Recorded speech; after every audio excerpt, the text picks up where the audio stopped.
जिसने जन्म लिया उसकी मृत्यु भी अटल सत्य है, और जिसने सत्य को जान लिया उसे मरने से कभी भी डर नहीं लगता।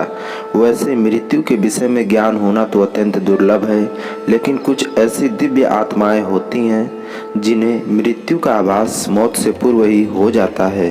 शास्त्रों में बालारिष्ट, योगारिष्ट, अल्प, मध्य, दीर्घ, दिव्य और अमित, ये 7 प्रकार की मृत्यु के बारे में बताया गया है। जिस प्राणी ने माता के गर्भ से जन्म लिया है उन सभी की मृत्यु भी ईश्वर जन्म के साथ ही निर्धारित कर देते हैं। नंबर 1, बालारिष्ट मृत्यु। ऐसा कहा जाता है कि मनुष्य के जन्म से लेकर 8 वर्ष तक की आयु में होने वाले मृत्यु को बालारिष्ट मृत्यु कहा जाता है। बालारिष्ट मृत्यु इसलिए होती है क्योंकि जन्म कुंडली में लग्न से 6, 8, 12वें स्थान में पाप ग्रहों से युक्त चंद्रमा हो तो व्यक्ति की मृत्यु बाल्यावस्था में ही हो जाती है।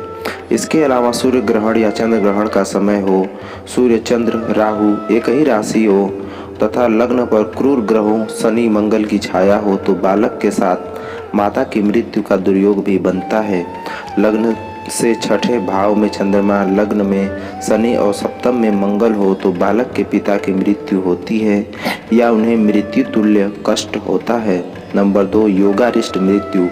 8 वर्ष की आयु से लेकर 20 वर्ष के बीच होने वाली मृत्यु को योगारिष्ट मृत्यु कहा जाता है। योगारिष्ट मृत्यु तब होती है जब अष्टम भाव शनि, मंगल जैसे क्रूर ग्रहों से दूषित होकर लग्न में बैठा विपरीत ग्रह वक्री हो।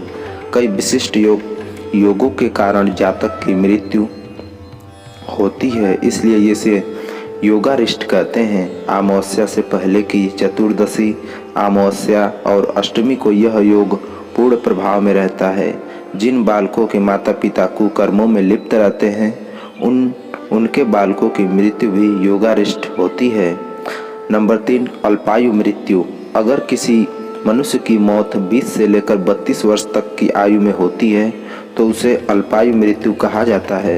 वृषभ, तुला, मकर और कुंभ लग्न वाले जातक अल्पायु होते हैं, लेकिन इन लग्न वाले जातकों की कुंडली में यदि अन्य कोई शुभ ग्रह हो और सूर्य मजबूत स्थिति में हो तो इस योग का प्रभाव नहीं रहता। यदि लग्नेश चर, मेष, कर्क, तुला, मकर राशि में हो तो अष्टमेश, द्विस्वभाव, मिथुन, कन्या, धनु, मीन राशि में हो तो अल्पायु योग होता है। यदि जन्म लग्नेश सूर्य का शत्रु हो तो जातक अल्पायु होता है। इसी प्रकार यदि शनि और चंद्रमा दोनों स्थिर राशि में हो अथवा एक चर और दूसरा द्विस्वभाव में हो तो व्यक्ति की मृत्यु 20 से 32 की आयु में के मध्य होती है। नंबर 4, मध्यायु मृत्यु।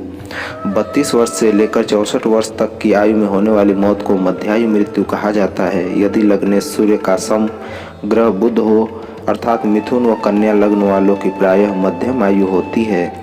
यदि शनि और चंद्र दोनों द्विस्वभाव राशि में हो या एक चर तथा दूसरा स्थिर राशि में हो तो जातक की मध्यायु मौत होती है। अधिकतर मध्यायु योग वाले जातकों की मृत्यु जन्म स्थान से बहुत दूर होती है। दीर्घायु योग मृत्यु। अगर किसी मनुष्य की मौत 64 से अधिक एवं 120 वर्ष की आयु तक होती है तो उस मृत्यु को दीर्घायु योग या पूर्णायु योग मृत्यु कहा जाता है। यदि जन्म लग्नेश सूर्य का मित्र हो तो व्यक्ति को पूर्ण आयु प्राप्त होती है। लग्नेश केंद्र में गुरु शुक्र के साथ हो या इनकी दृष्टि हो तो जातक पूर्ण आयु का योग का भोग करता है। इन जातकों को जीवन के अंतिम समय तक शिव और विष्णु की उपासना करना चाहिए। नंबर 6, दिव्यायु योग। उपरोक्त 5 प्रकार के आयु मृत्यु योग के बाद आता है दिव्यायु योग। वस्तुतः यह योग आयु से जुड़ा नहीं है, किंतु यह बताता है कि व्यक्ति का जीवन कैसा होगा। यदि शुभ ग्रह बुध, बृहस्पति, शुक्र, चंद्र केंद्र और त्रिकोण में हो और सब पाप ग्रह 3, 6, 11वें स्थान में हो तथा अष्टम भाव में शुभ ग्रह या शुभ राशि हो तो व्यक्ति के जीवन में दिव्य आयु का योग बनता है।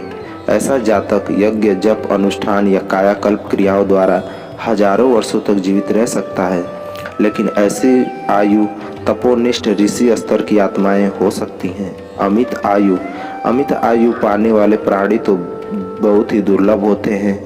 देवताओं, वसुओं, गंधर्वों को ऐसी आयु प्राप्त होती है। इसके अनुसार यदि गुरु गोपुरांश यानी अपने चतुर्वर्ग में होकर केंद्र में हो, शुक्र पारावतांश अपने षड्वर्ग में हो एवं कर्क लग्न हो तो ऐसा जातक मानव न होकर देवता होता है।